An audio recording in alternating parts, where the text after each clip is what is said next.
15 dias nós começamos a falar sobre as doenças sexualmente transmissíveis, as DSTs. A gente falou sobre as obrigatoriamente transmissíveis por relação sexual. E hoje nós damos continuidade a esse assunto, só que falando sobre as que são recorrentes, transmissíveis pelo ato sexual. Eu já estou aqui com o Dr. Belarmino José da Silva, sempre bem-vindo, um querido, um fofo. Olha só, gente, que ele me trouxe. Calma, doutor, vou ter que mostrar isso aqui, achei tão interessante. O doutor, eu não sei porquê, eu tô achando que ele tá querendo me engravidar, ele tá querendo com que eu e meu marido engravidemos, porque... Ah, o caiaque aqui. Porque é o seguinte, ele já me deu o manual da gestação, agora o dicionário de nomes para meninos e aí do outro lado para meninas. Aí olha que legal, vamos lá no Susan, só o adendo, tá, doutor? Eu tenho que mostrar isso aqui pro pessoal de casa que eu achei muito interessante. Susan, que a Susana é um derivado, não tem Susan, né? Do hebraico significa pura como um lírio. Tá aí, mami. Obrigada. Tudo a ver comigo. Não, muito legal, obrigada, doutor. Sempre bacana esses presentes aí. É o tempero da conversa. Exatamente, assim, né? É isso que deixa mais gostoso, mais legal, né? E a intenção, Suzana, hoje, nessa continuação, se eu conseguir, seria que abordar a doença sexualmente transmissível, mas não como efetivada, e sim para o pessoal poder se prevenir para não vir a ter. Então, assim, eu acho que é legal, doutor, antes de tudo, porque assim, a gente falou há 15 dias atrás, no quadro Saúde da Mulher, falamos sobre as DSTs, essas que eu citei, que são obrigatoriamente pegas com o ato sexual. Que são, se eu não me engano, a sífilis. Perfeito, a gonorreia, a clamídia e o HPV. O HPV a gente não conseguiu dar muita continuidade. Acho que o HPV é bacana, a gente está citando também. E depois, então, a gente fala sobre as recorrentes, que nem sempre, é isso, né, doutor? Perfeito. São pegas com o ato sexual. É que, na verdade, doenças sexualmente transmissíveis, elas são divididas em três. Nas obrigatoriamente transmitidas pela relação sexual, as frequentemente e aquelas que são ocasionalmente transmitidas pelo ato sexual. Então nós falamos sobre a sífilis, gonorreia e clamídia no anterior, ficou faltando o HPV e depois a gente passa para as mais frequentes. Então vamos lá, vamos pro HPV primeiro, que ele sim, então, ele é pego com o ato sexual. E aí assim, doutora, a gente já tinha dado só uma pincelada há 15 dias, que não necessariamente ele vai se manifestar na mesma hora que teve o ato sexual. Ele pode ficar incubado, né? Pode incubar por anos e é um alvo de muita discórdia, às vezes, no consultório, quando o casal tenta encontrar qual dos dois, quem transmitiu para quem. E, na verdade, a gente deve se preocupar, a partir do momento que sabe que um dos parceiros tem, é fazer o tratamento. Claro. Uma vez eliminado o HPV, em ambos, no caso, a mulher procura o seu ginecologista e o homem vai num urologista. Aí cada qual fica tratado. O HPV, ele engloba, fazendo uma metáfora, como resfriado. Tem vários cepas de vírus, tem vários tipos. Nunca se pega o mesmo tipo de resfriado. A gente fica imunizado. Então, na verdade, o que ocorre é que existem 150 tipos de vírus, sendo que desses 150, 40 têm afinidade pelo trato genital. E desses 40, somente 4 é que ocasionam câncer. Tá? Nossa. Então, então, uma vez feito o diagnóstico de HPV, que é feito pelo precóce do câncer do colo do útero... Qual é o tipo do câncer que... São por números, é de 1 a 99. Então, o 90... Quais são do câncer? O maligno é 1, 6, 11 e 16. São os números, quer dizer, então, são poucos. Primeiro, a mulher deve periodicamente fazer o Papa Nicolau. Uma vez vindo sugestivo de HPV, é feita uma biópsia e é visto qual é o tipo. Então, se tiver dentro desses 4, a possibilidade dela poder vir a ter um câncer é muito grande. Câncer de colo de útero. Ou se retira uma parte do colo do útero, se faz uma retirada da região, uma conização, como a gente chama, ou então, se não for possível, uma cauterização. A cauterização também elimina o vírus. Tá, e esse mesmo tipo no homem, doutor, pode se manifestar como câncer também? Pode. O HPV também é pego pelo homem e o fato de a ureta, o órgão sexual ser externo, ele tem que migrar mais, ele tem que caminhar mais para poder acometer o órgão sexual masculino. Então, o que ocorre? É menos frequente no homem. O homem sente as verruguinhas e dá mais tempo para fazer o tratamento. A mulher, devido à proximidade da parte externa da vagina com o colo do útero, é muito mais frequente acometer. O trajeto é menor. Então, No homem fica evidenciado na superfície externa do pênis esse vírus e acaba podendo ter que fazer uma cauterização ou a laser. Tá, e aí assim, ó, doutor, voltando a esse lance do câncer, se ele tiver esse tipo, né, do câncer, que é o tipo 1 ou esses outros aí que foi citado, se acaso ele tiver, o câncer no homem vai se manifestar de que forma? Aonde? Na mulher é o colo de útero, né? Começa, Suzane, um amontoado de verrugas, muitas verrugas, tipo uma couve-flor, como eu havia comentado há 15 dias atrás. 15 dias, aham. Ficam muitas verrugas e elas se proliferam de uma maneira diferente de uma verruguinha que alguém tem no corpo e vê que ela progride ou fica sem se desenvolver durante muito tempo. De um dia para o outro, se são 10, ele vai em progressão geométrica, vai para 100, de 100 vai para 1000. Então, a parte ginecológica, tanto feminina quanto masculina, vai ficar totalmente comprometida. Tá, e é sempre assim que ele se manifesta, o HPV, dos mais variados tipos, de 1 até 99 que tem? Principalmente começa com verrugas, mas não necessariamente, porque eventualmente já pode ser pego por um parceiro, no caso a mulher, assintomático, e ao ejacular ele leva o vírus até o colo do útero. Então ele não tem nada, ele incuba na mulher internamente já.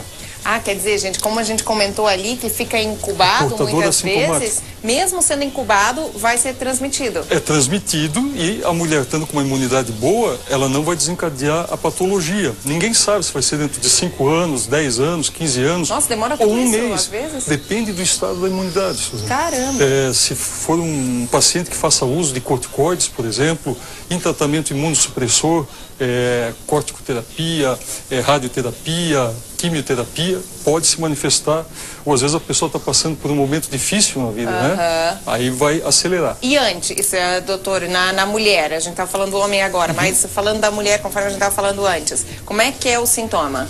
A mulher, geralmente ela refere que tem uma certa ardência a urinar, ela refere a presença, isso no início, de pequenas verrugas, que ela não sentia antes e geralmente está associado a uma feridinha no colo do útero. Ela já tem uma lesão no colo do útero. Ela sente dor? Desconforto. Dá um queimor, uma ardência e também dá corrimento. Em todos os tipos é o mesmo sintoma do HPV? Não. Tem, infelizmente, mais de 50%, eu diria, são assintomáticos. Apesar da progressão de se multiplicar muito rapidamente, na maior parte, tudo aquilo que no organismo, isso vale para mama, para ovário não dá dor, ovário é uma caixinha de surpresa. Mama, quando chega no consultório e comentam, estou com dor mamária bilateral, eu fico mais tranquilo, provavelmente é hormonal, porque o tumor geralmente é unilateral, geralmente indolor, ele só vai dar dor quando for metástase, quando ele estiver disseminado, quando ele pegar uma região que haja inervação. E assim, doutor, o HPV, ele é diagnosticado através do Papa Nicolau, né? Do Papa Nicolau. E daí, por isso, a importância, gente, que é muito importante a gente falar aqui, das mulheres, nas mais diversas idades, sempre frequentarem o ginecologista. As mulheres acham, eu já passei a minha menopausa, não preciso mais. Gente, olha quantas doenças você pode pegar. Às vezes, é um HPV que nunca se manifestou na sua vida, vai se manifestar depois, bem mais tarde. Olha só o risco que você está correndo. Por isso, a importância de visitar pelo menos a cada 6 meses o ginecologista, então conforme a gente sempre fala aqui no quadro de saúde da mulher, né?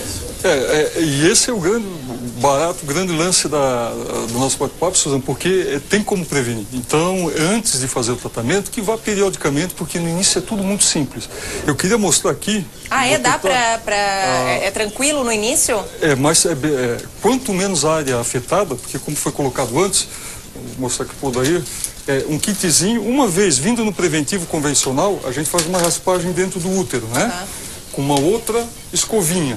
Então tem essa escovinha aqui, que eu não sei se vou conseguir mostrar ali, e essas cerdas aqui, elas são raspadas, isso no precoce já é feito para fazer o preventivo. Uma vez vindo com HPV, se utiliza esse material, mais esse tubinho aqui.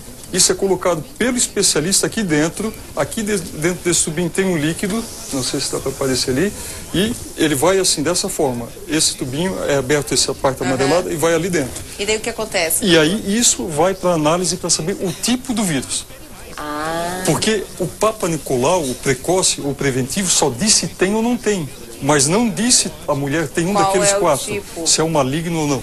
porque uma vez sendo maligno, Suzana, tem que fazer uma conização. Conização é retirada da parte inferior do colo do útero, tá? Sendo um dos 4 malignos, a conduta tem que ser um pouco mais radical. E se for daqueles que não fazem parte dos malignos, uma cauterização no consultório, ela já resolve. Mas aí ela vai curar? Ela vai curar. Ela vai curar. Tem cura o HPV? O HPV tem cura a partir do momento que o casal faz o tratamento simultâneo. A partir do momento que... Porque senão um vai passando para o outro. Um vai passando para o outro, né? Então, existe um exame que é feito por urologista. Até quero mandar um abraço para o urologista de Brusque, não vou lembrar o nome agora, mas um grande colega que quarta passada comentou que assiste o programa. Que bom, tá? Que legal, que bom. Beijo para todo mundo de Brusque. Para todos. Então, assim, Suzana, quando é benigno, uma cauterização pode resolver, mas de imediato já o parceiro deve procurar o urologista para fazer sincronizado o tratamento. Assim, pessoal, a gente está dando um adendo bem especial para o HPV, para essa doença, essa DST, o HPV, porque é uma DST que muitas pessoas têm. Hoje, pela Organização Mundial de Saúde, já é considerado uma pandemia. Nem vale a pena falar muito em estatística, porque, enfim... Mas em países onde a estatística é bem confiável, é altíssimo índice, cada vez mais, mediante a multiplicidade de parceiros, a falta de uso de preservativo, métodos, né? Então, aí, aquilo que a gente comenta, antes de falar da doença, vamos falar da prevenção. Como é que pode se fazer para prevenir? Pois é, tem a vacina já, tem, né, a do vacina. HPV. A vacina, ela é desenvolvida exatamente contra esses 4. O problema da vacina é que não foi quebrado a patente. O laboratório que a desenvolveu para os padrões de terceiro mundo ou de segundo mundo, enfim. Eu não vejo saúde como sendo, eu vejo a saúde universal, para falar a verdade. Não pode ser elitizada. Mas, infelizmente, no nosso país, a nossa realidade não é nessa. É uma pena, porque é a mesma coisa quando você chega e diz assim, eu tenho o tratamento, mas custa tanto. Então, essa vacina existe, o laboratório, ela não é acessível a todo mundo, e o indicado é aplicá-la entre 9 e 26 anos. Antes que a mulher tenha tido a primeira atividade sexual. Entre 9 e 26 Já a criança... É na mulher? Não é no homem? Na menina. O garoto também pode receber. Não tem problema. Começou mais com a mulher, mas já tem estudos mostrando até para o homem na fase adulta. Mas depois, doutor, só desculpe interromper, mas depois a pessoa pode tomar, digamos assim, ela diagnosticou que não tem o HPV, ela pode estar tomando a vacina? Pode. A vacina, uma vez, o único pré-requisito é a idade, porque na teoria considera-se que acima de 27 anos, isso tudo, pelo fato de ser novo, é muito contraditório. Não é um consenso geral. Mas entre 9 e 26, o ideal é que na infância, antes dos 12 anos, o casal tendo condições, leve um ginecologista, ele prescreve, vai ao laboratório e receba, são 3 doses.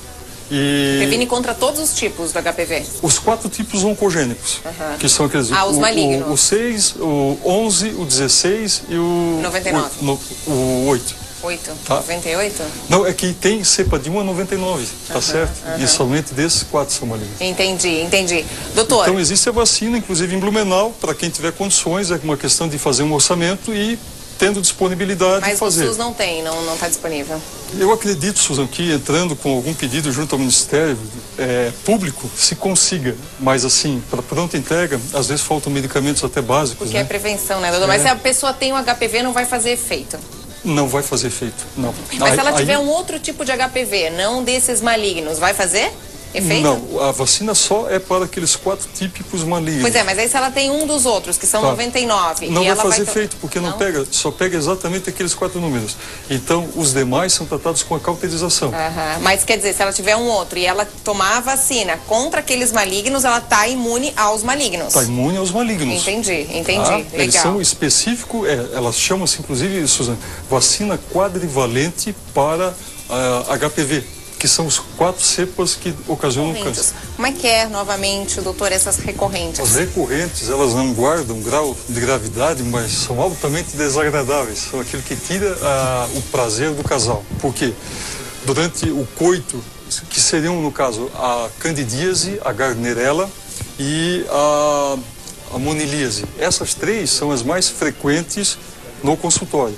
Tá, e elas não são pegas obrigatoriamente pelo ato, Não. então quais são as outras possibilidades de se pegar? Uma criança que brinque no chão, pegue muito choque térmico, alguma coisa assim, ela pode, ou então, a gente já comentou aqui em outras ocasiões, uma criança que ela tenha possibilidade, a mãe muito atarefada, não consiga trocar as fraldas.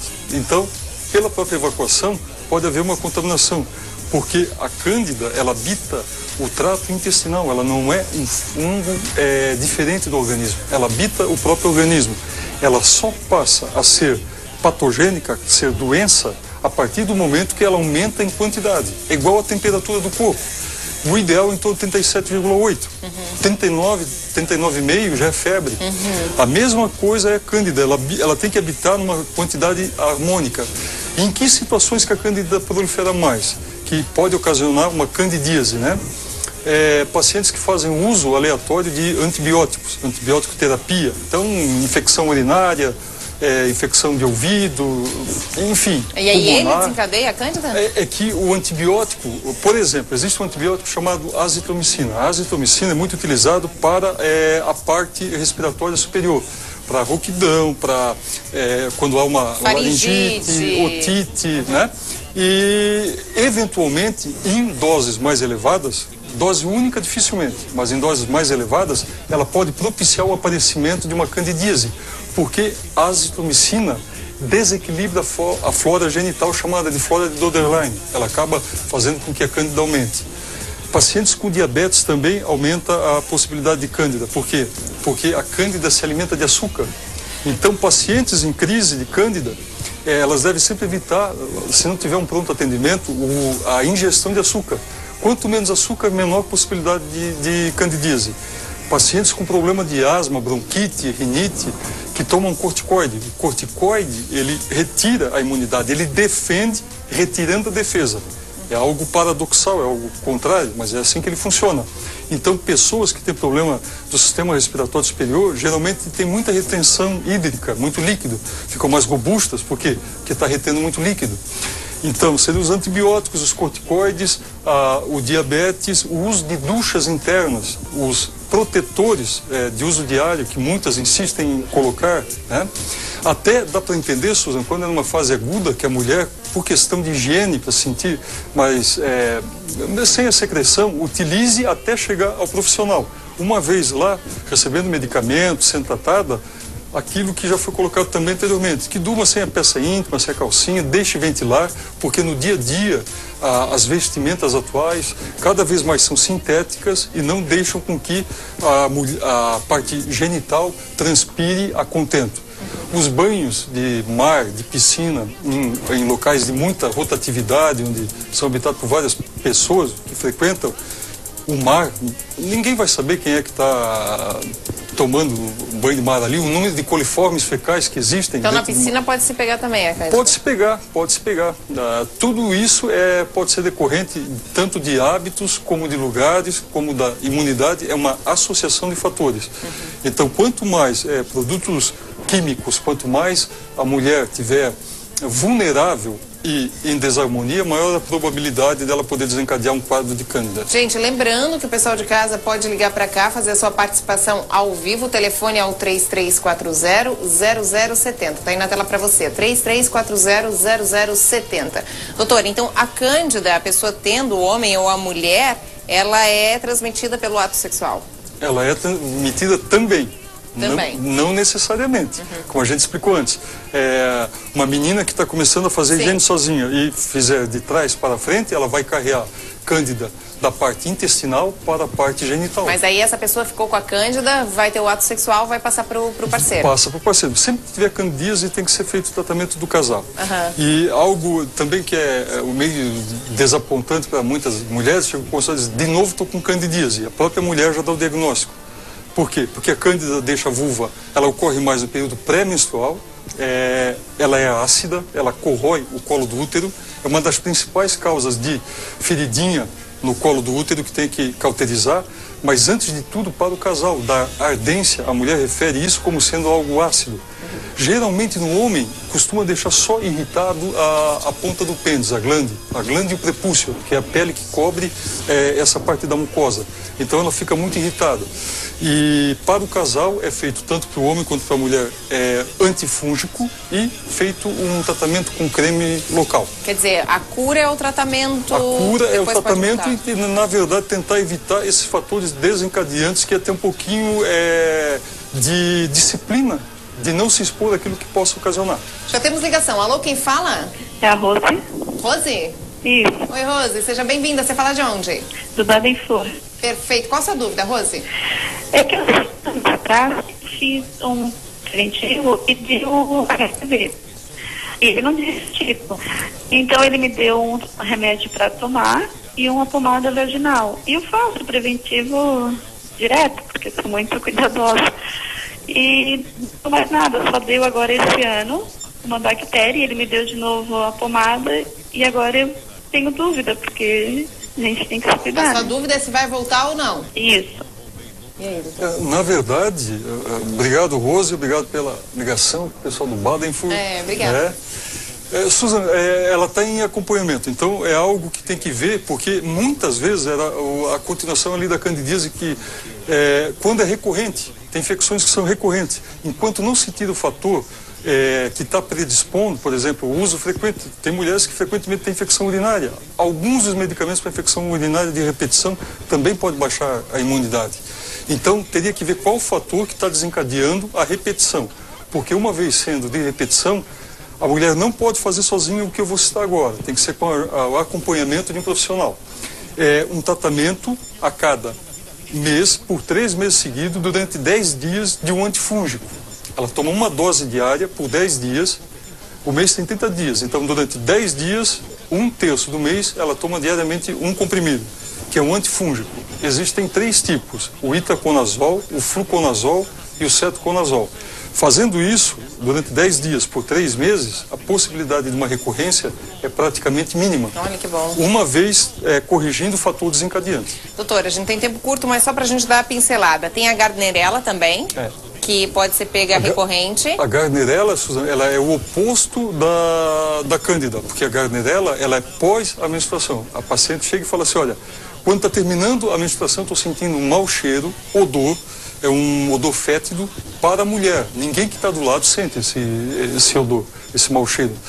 E é um corrimento de amarelo a esverdeado e não dá nenhuma irritação. A vulva não fica avermelhada, ela não incha, ela não dá nenhum aspecto. Você vai descobrir que é pela clínica e pelo aspecto. Enquanto que a Cândida, ela tem um aspecto de um requeijão, digamos assim, ela é branquinha, a Gardnerella, ela tem um aspecto amarelado.